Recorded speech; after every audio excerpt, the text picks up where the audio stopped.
প্রধান অতিথি। আজকে এই চৌহালি বিএনপি অঙ্গ সংগঠন কর্তৃক আয়োজিত বিএনপির মনোনীত প্রার্থী সিরাজগঞ্জ প্রান্তের প্রার্থী জনাব আমিরুল ইসলাম খানের আজকের এই নির্বাচনী জনসভায় সম্মানিত উপস্থিতি, প্রধান অতিথি, স্থানীয় নেতৃবৃন্দ সবাইকে জানাই অভিনন্দন এবং ধানের শীষের শুভেচ্ছা। আলিম ভাই আমাকে বেশ কয়েকদিন আগে এই এলাকায় কাজ করার জন্য পাঠিয়েছেন।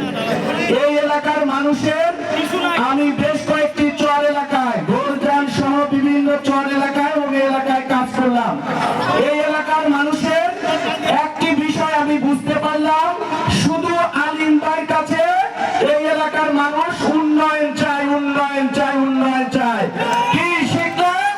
কেউ ব্যক্তিগত ভাবে চায় নাই, অনেকেই আমার কাছে বলেছেন ভোটার বিন্দু।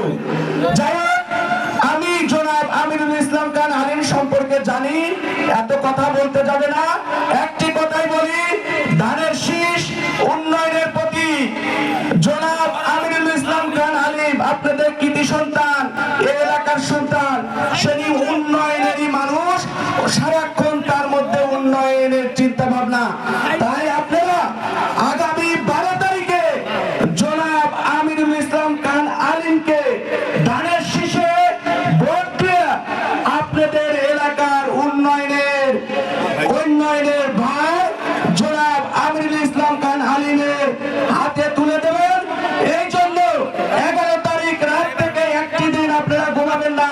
12 তারিখে সকালেই আমি বিশেষ করে আমার যুবক ভাইদেরকে বলছি, সবাই 12 তারিখে কেন্দ্রে গিয়ে জনাব আমিরুল ইসলাম খান আলিমকে ধানের শীষে ভোট দিয়ে জয়যুক্ত করে এই অবহেলিত এলাকার উন্নয়নের দায়ভার তার হাতে তুলে দেবেন।